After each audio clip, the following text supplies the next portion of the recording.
특별히 오늘 강단 위에 보면 요셉이에요. 여러분 어제 요셉입니다.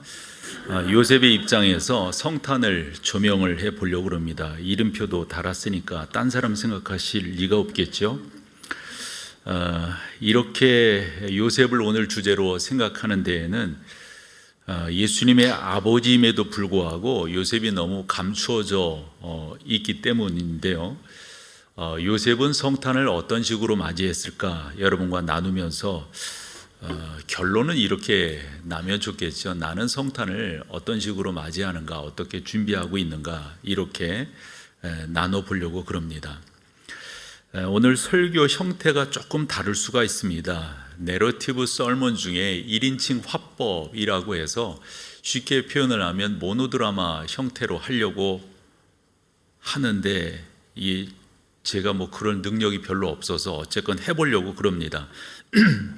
그냥 여러분들이 많은 이해, 편달, 지도 이렇게 해주시기를 바랍니다. 총 4막으로 구성을 했는데요. 예배 시간 또 설교 요 짧은 시간이니까 그렇게 진행을 해 볼 터이니까 어쨌건 요셉입니다. 요셉을 여러분들이 기억을 해주세요. 1막 요셉은 누구인가? 저를 소개하겠습니다. 제 이름은 요셉입니다.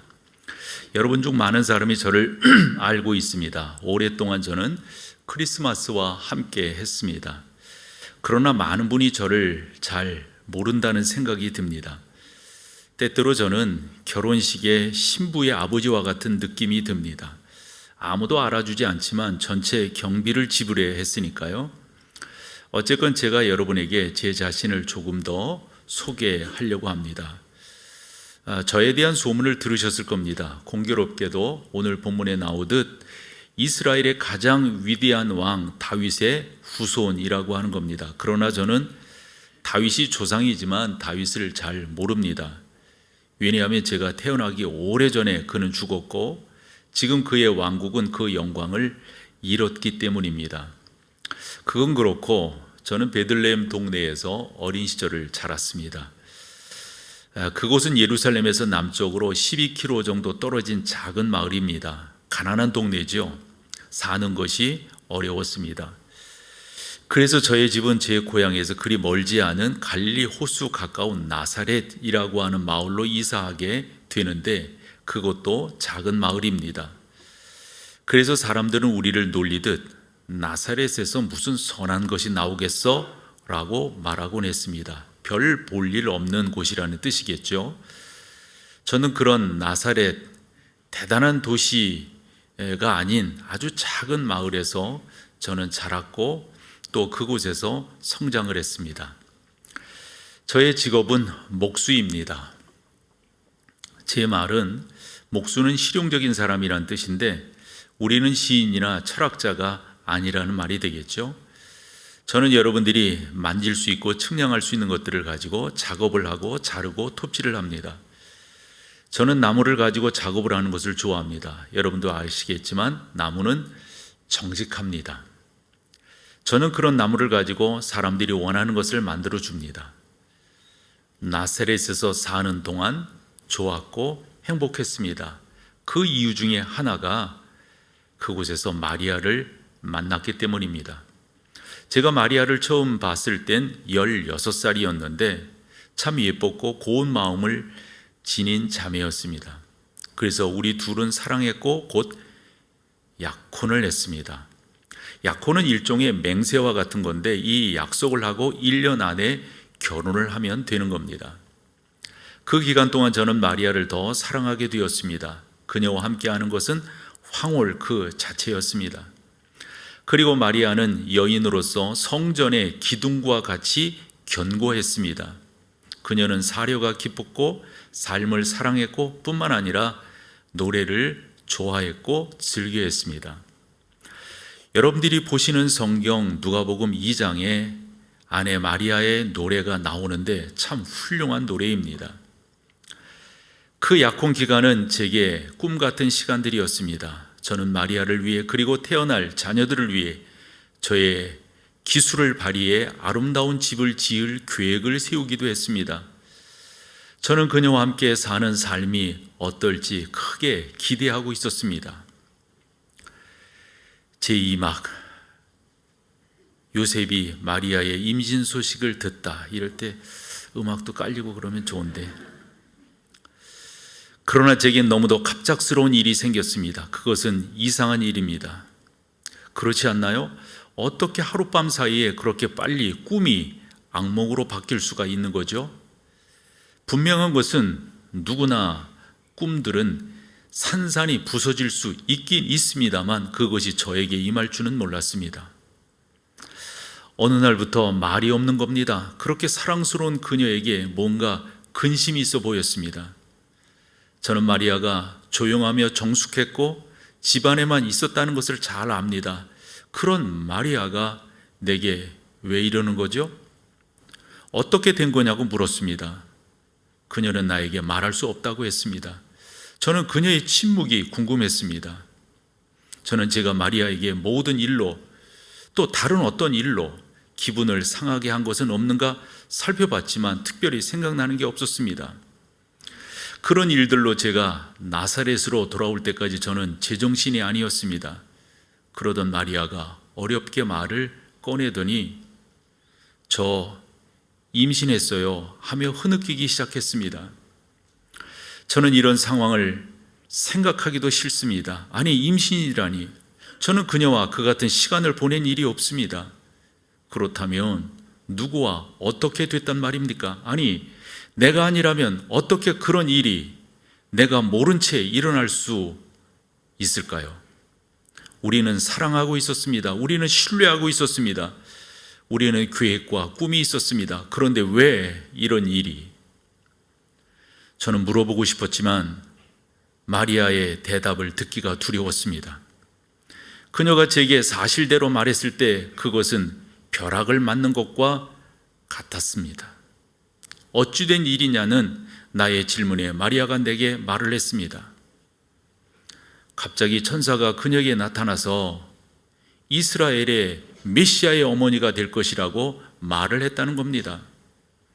그러고 나서 그녀는 제게 그 밖에 다른 것도 말을 해 주었습니다. 그녀는 여전히 처녀였고 하나님의 영이 그녀에게 나타나서 그녀에게 아기를 잉태시켰다고 말을 했다, 이것밖에 없습니다. 그러면서 그녀의 몸이 변화되어 갔지요. 그런데도 저는 속으로 화가 났습니다. 이유는 그녀가 우리의 사랑을 배신했다고 하는 것이고 또 남자를 모른다고 하는데 그녀의 몸속에 아기가 생겼다는 것, 이것을 제가 믿을 수 없었기 때문입니다. 여러분 같으면 그 사실이 믿어지시겠습니까? 그래서 너무 화가 난 나머지 저는 그녀가 제게 상처를 주고 아픔을 준 것만큼 그녀에게도 상처와 아픔을 주기를 원했습니다. 저는 이스라엘 법에 여자가 간음하다 잡히면 돌로 쳐 죽이는 법이 있는데 이제야 그 법을 이해할 수 있었습니다. 저는 그렇게 하지 않겠지만 저는 여하튼 그녀가 우리의 사랑과 믿음과 명성에 먹칠한 그대로 그녀에게 갚아주고 싶었습니다. 저는 여러분이 제가 의로운 사람이라는 것을 이해해 주실 줄 압니다. 저는 말씀대로 살려고 노력을 했습니다. 동네 사람들에게도 평판이 좋았습니다.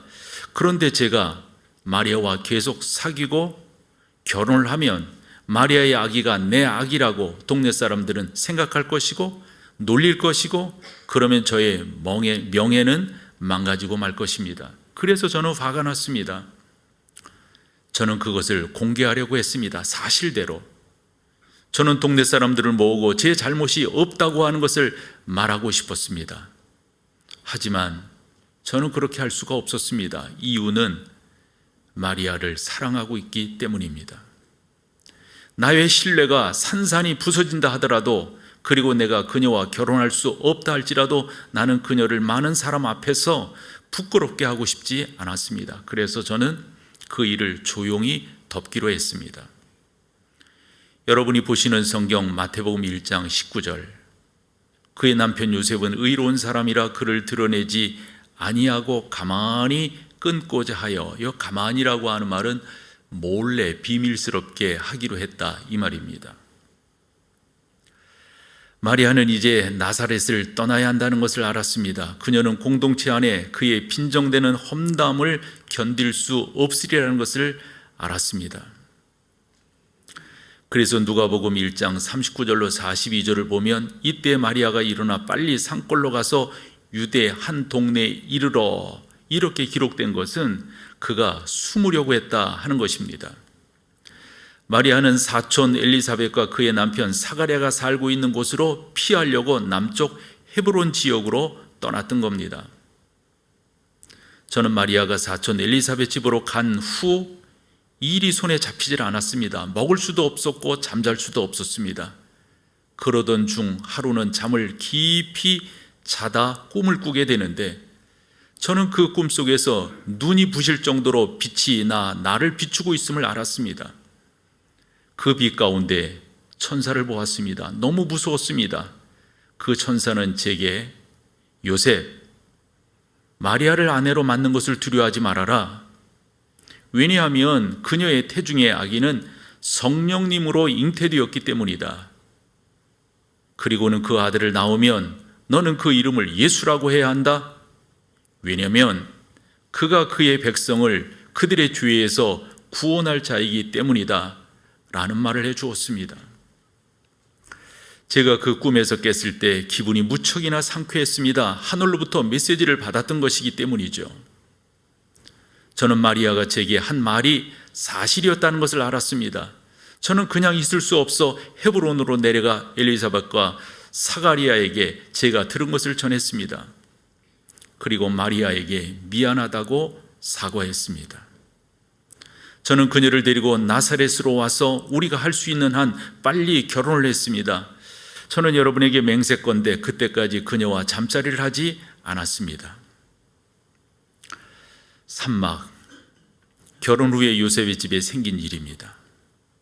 마리아가 임신한 지 9개월쯤 되었을 때 로마 황제 아우구스투스는 한 법령을 공표했습니다.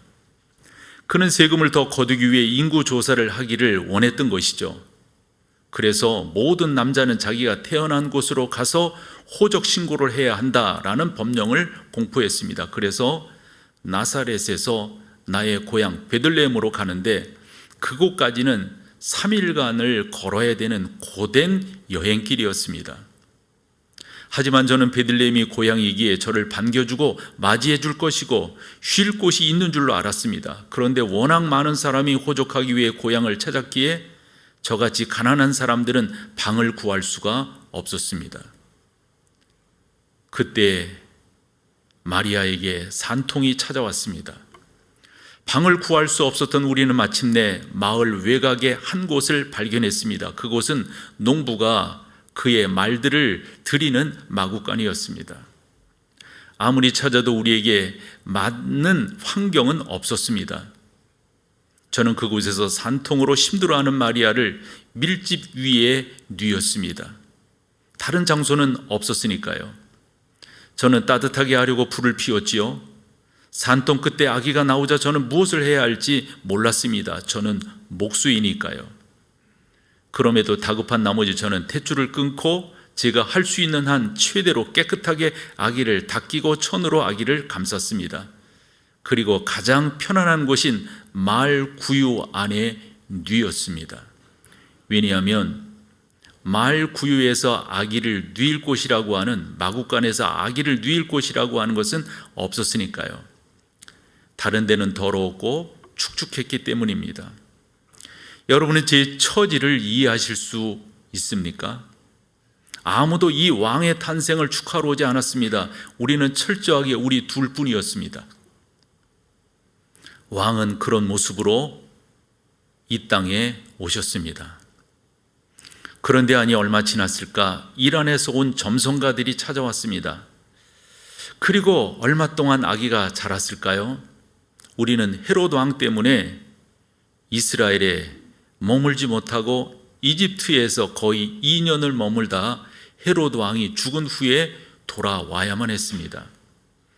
그때 저는 베들레헴에 정착하기를 원했습니다. 그러나 여전히 정치적인 불안은 우리를 힘들게 하고 있었기에 하나님은 우리를 도로 나사렛으로 인도하셨습니다.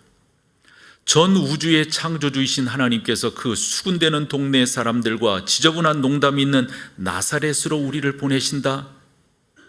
저는 그것이 이해되지 않았고 궁금하기만 했습니다. 분명한 것은 우리 동네 사람들이 내가 봤던 천사들을 한 번이라도 봤다면 나는 그들에게 절대 의심이 하지 않았을 것으로 생각이 됩니다. 내가 그랬듯이 그들도 믿었을 거라고 생각합니다. 그 천사의 방문은 내겐 너무도 생생했으니까요. 마지막 사막, 아버지로서의 요셉. 여러분에게 솔직히 말하면 어린 시절 예수는 그리 세상의 구원자처럼 보이지 않았습니다. 그 아이는 착하고 순종적이었습니다. 그가 아기였을 때 마리아는 그에게 젖을 먹였습니다. 여러분이 찬송가 114장 2절의 가사처럼 저 육축소리의 아기 잠깨나 그 순하신 예수 우시지 않네. 귀하신 예수를 나 사랑하니 새날이 밝도록 함께 하소서라는 찬송가 가사처럼 말입니다. 어릴 때 예수는 너무도 평범한 아이였습니다. 그는 어떤 기적도 행하지 않았습니다. 아들이 나사렛 거리에서 넘어졌을 때 그의 무릎이 까져 피가 났습니다. 저는 그를 내 무릎에 앉히고 위로했고 싸매어 주었습니다. 그리고 다른 이야기를 들려주면 그 아이는 내 무릎에서 잠들었습니다. 그는 별로 여느 아이들과 다르지 않았습니다. 그러던 그 아이가 12살쯤 되었을 때 우리는 축제일, 즉 정결 예식을 맞아 예루살렘으로 올라갔었죠. 우리네 친구들과 친척들 모두가 갔습니다. 그런데 돌아오는 길에 우리가 하루길쯤 갔을까 그만 아이가 보이질 않는 겁니다. 우리는 그가 친척들과 함께 있을 거라고 생각했는데 그러나 그는 친척들과도 함께 있지 않았습니다. 저는 하나님의 아들을 잃어버렸습니다. 저는 무엇을 해야 할지 몰랐습니다. 그래서 우리는 오던 길을 거슬러 올라갔죠. 사흘 후 다시 예루살렘에 도착해 보니 거기에 아들이 있었고 아들은 성전의 지도자들과 답하기도 하고 질문하기도 했습니다. 저는 아들에게 말했습니다. 예수, 너 때문에 얼마나 찾았는지 아니? 아니, 여기 있으면 어떡해? 아들이 말했습니다. 내가 내 아버지의 집에 있어야 할 줄을 알지 못하셨단 말입니까? 그것은 여러분이 교회에서 듣기에 별로 이상한 이야기가 아니겠지만 여러분들도 생각해 보십시오. 여러분들의 아이가 12살 되었을 때 그런 말을 하며 아버지인 나에게 답을 했다고 한다면 이해하시겠습니까? 그러나 일반적으로 그때까지 예수는 다른 애들과 다름이 없는 평범한 아이였습니다. 아들이 자랄 때 아내 마리아는 힘들었을 겁니다. 마리아가 불륜으로 낳은 예수, 내 아들도 아닌데 뭐 그렇게 열심히 키우느냐? 아버지인 나에게 사람들은 말을 했고 그 말을 나는 견뎌야 했습니다. 그러나 나는 그들과 대결하려고 하지 않았습니다. 그렇다고 제 마음이 편한 것은 아니었습니다. 그런 면에서 저는 구약의 한 부분을 꼭 붙들고 있었다고 하는 것을 알게 되었습니다. 지금부터 600년 전 이사야 선지자가 한 말인데요. 여러분이 그 성경을 알고 계십니다. 나는 이 성경 말씀을 붙들고 이 성경 말씀을 믿고 이 성경 말씀을 나의 믿음과 나의 삶의 여러 부분들을 이해하는데 이 성경 말씀이 힘을 더해 주었습니다. 보라, 처녀가 잉태하여 아들을 낳을 것이요 그의 이름을 임마누엘이라 하리라 라고 하신 말씀 말입니다. 그것은 단지 한 문장이었지만 제게 너무도 소중한 성경입니다. 그것은 정말 제가 가진 전부입니다. 여러분 중 어떤 사람들은 마리아와 같은 믿음을 가졌을 겁니다. 순종적이고 강한 믿음 말입니다. 근데 그 믿음은 부요하고 경건한 믿음이었습니다. 그러시다면 여러분들은 어떤 믿음을 갖고 계신가요? 사실 제가 천사를 대면한 후 제가 다시는 의심하지 않기로 다짐한 것처럼 여러분들은 여러분들이 믿고 계시는 그 믿음이 견고하고 든든하고 흔들리지 않는다고 하는 것을 무엇에 의지해서 믿고 계시는 걸까요? 제가 말할 수 있는 모든 것은 제가 그런 의심이 들 때마다 말씀을 의지했고 믿음 쪽을 선택했다라고 하는 사실입니다. 저는 그런 질문들과 저의 상처들에 불구하고 그것을 끝까지 믿고 견딜 수 있었던 것은 말씀을 붙들었다라고 하는 것을 말씀드릴 수 있습니다. 저는 나의 그 믿음을 하나님께서 사용하셨다고 믿습니다. 저는 아들 예수가 좋은 목수가 되도록 가르쳤습니다. 그는 모든 일을 잘 해냈습니다. 그래서 마을 사람들도 아들을 목수라고 불렀습니다. 저는 아들을 사랑하며 아비로서 가르쳤던 것입니다. 물론 그는 세상의 구원자였습니다. 그것이 저의 이야기입니다. 저는 그것을 여러분과 나누는 것을 좋아하고 그 나눔 속에 여러분들이 나와 동일한 믿음으로 나의 아들에 대한 깨달음이 있으시기를 소망합니다. 나 요셉은 그것과 관련하여 여러분 앞에 오늘 섰습니다. 저는 성탄절의 주인공이 아닙니다. 그저 조연에 불과합니다. 그러나 여러분이 축하할 때, 여러분이 감사할 때, 예수 그분이 나의 구주이신 것을 고백하며 나아갈 때, 바로 그때 나도 그 한켠에 있다고 하는 것을 기억해 주십시오. 이상 여러분과 함께한 요셉이었습니다. 끝.